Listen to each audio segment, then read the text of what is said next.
Masih bersama saya Syifa Aulia dalam Berita Kaltim hari ini. Kembali kami sampaikan 3 berita utama Kaltim hari ini. Ratusan pengedar narkoba di Kaltim dibekuk polisi dalam tempo 20 hari.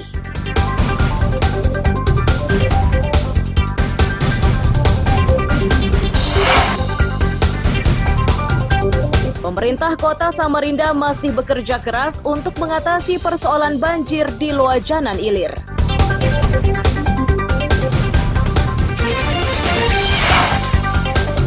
Dampak musim kemarau, harga sayur mayur di Balikpapan melonjak.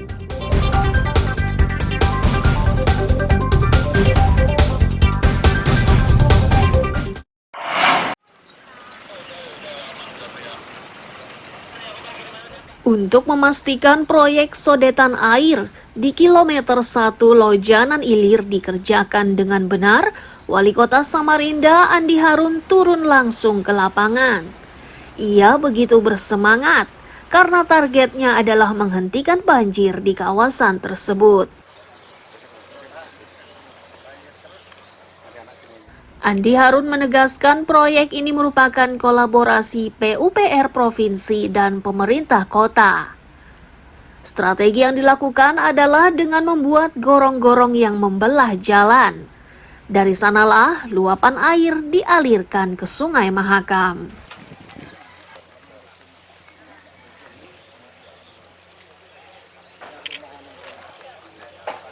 Jalan raya ini akan kita crossing. Kita akan memasang box dengan K300, lalu kemudian ini juga kita sudah dampak sosialnya kita sudah atasi. Saya tinjau hari ini untuk melihat apakah hambatannya ternyata sudah. Ini kurang lebih sekitar 140 meter ke arah sungai. Insya Allah tahun ini kelar. Mudah-mudahan Januari akhir Desember lah udah mulai akan berdampak insya Allah. Jadi tidak lagi akan terjadi backwater tapi akan langsung crossing ke Sungai Loajanan.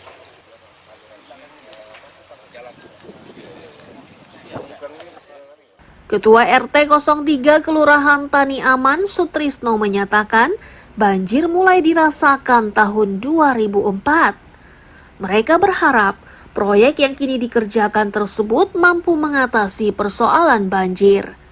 Saat ini secara rutin mereka sudah bergotong royong untuk membuka aliran air.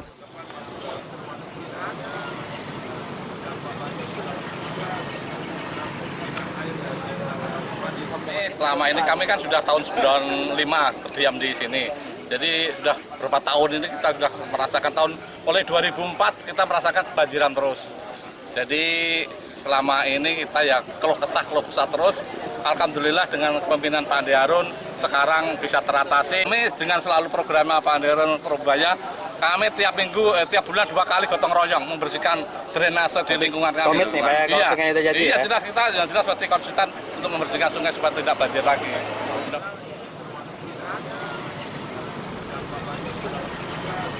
Andi Harun berharap proyek irigasi ini bisa dikerjakan tepat waktu agar keresahan masyarakat oleh ancaman banjir tidak lagi terjadi. Amir Hamzah dan Iswanto melaporkan dari Samarinda.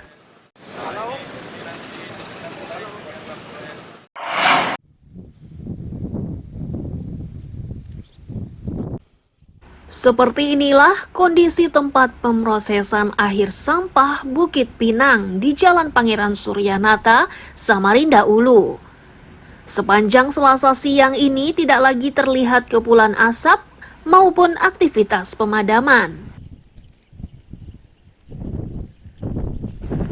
Di posko tanggap darurat penanganan Karhutla, petugas gabungan menggelar rapat MONEF atau monitoring dan evaluasi. Ini dilakukan guna memutuskan langkah terkait rencana mengakhiri status tersebut. Usulan ini diberikan karena di lokasi kebakaran sudah tidak lagi terlihat kepulan asap atau potensi terjadinya kebakaran susulan.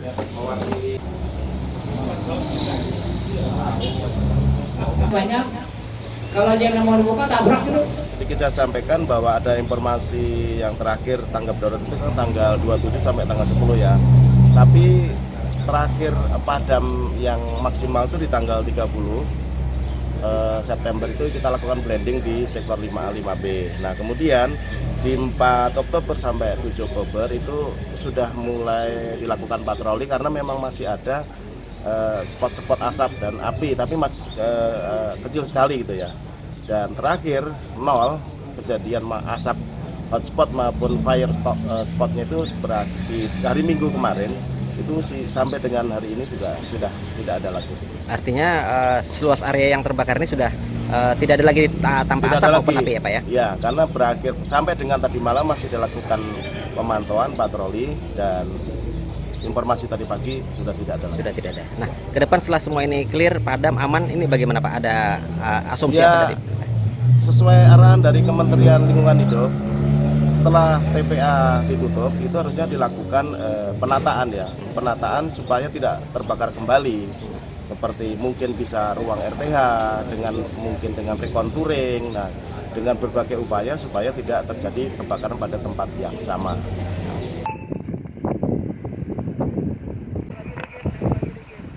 Kebakaran TPA Bukit Pinang ini menghebohkan warga. Itu karena kebakaran tersebut menyebabkan kabut asap. Sejauh ini, penyebab kebakaran diduga ulah pemulung yang membakar sampah. Amir Hamzah dan Iswanto melaporkan dari Samarinda.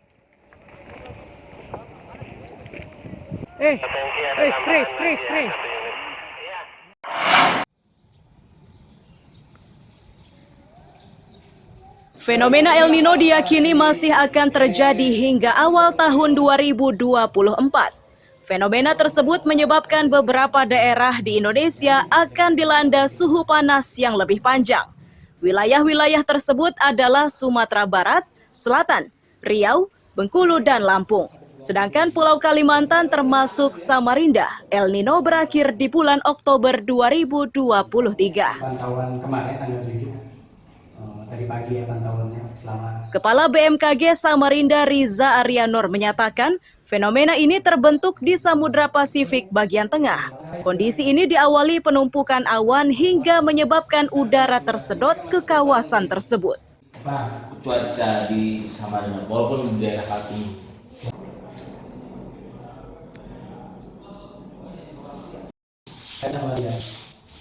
Jadi si El Nino ini adalah fenomena yang terjadi di Samudra Pasifik bagian tengah.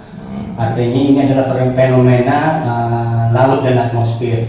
Jadi pada saat kondisi El Nino ini pusat konveksi atau pertumbuhan awan itu banyak terjadi di Samudra Pasifik. Artinya masa-masa udara itu tertarik ke Samudra Pasifik. Nah, berdasarkan hasil pantauan dinamika atau suhu muka laut di wilayah Pasifik ini, diprediksi bahwa kondisi ini bisa bertahan hingga tahun depan. Kita prediksi sampai Februari 2024. Kita dari pengaruh El Nino terhadap musim kemarau. Artinya dengan adanya faktor pengendali iklim El Nino ini tadi dalam level yang moderat hingga sangat berpengaruh terhadap kondisi cuaca iklim di wilayah Indonesia. Artinya apa? Musim kemaraunya kemungkinan semakin panjang. Intensitas kemaraunya semakin kering.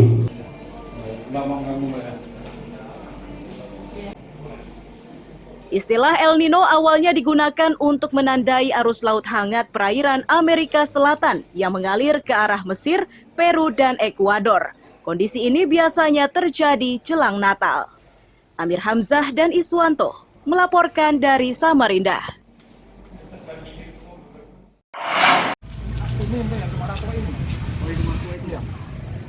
Sepeda motor, roda 3, dan mobil pengangkut sampah yang terparkir di halaman kantor UPTD Kebersihan dan Pengelolaan Sampah inilah yang akan dibagikan ke beberapa kawasan di Kabupaten Berau.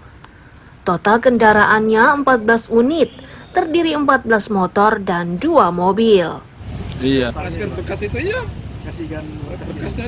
Kepala Bidang Kebersihan DLHK Berau Suhardi menyatakan, belasan kendaraan ini merupakan bantuan dari DPRD melalui dana aspirasi. Sebelumnya mereka sudah membagikan kendaraan serupa di 2 kampung, yakni Merancang Ulu, Kecamatan Gunung Tabur, dan Labanan Makmur, Kecamatan Teluk Bayur.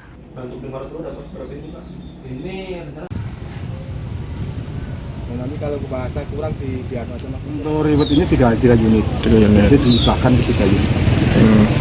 Kalau yang sekarang ada di kantor itu berapa? yang ada di kantor itu kan kemarin kan sudah, karena ada 2 dana aspirasi dari DPR.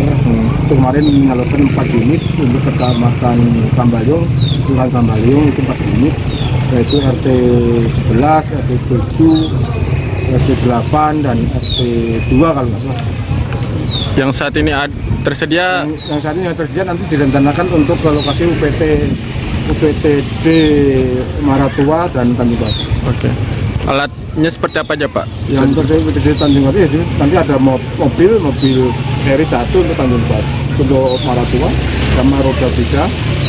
Untuk Tanjung Batu sendiri nanti ada roda 3 aja rasanya, 3 aja.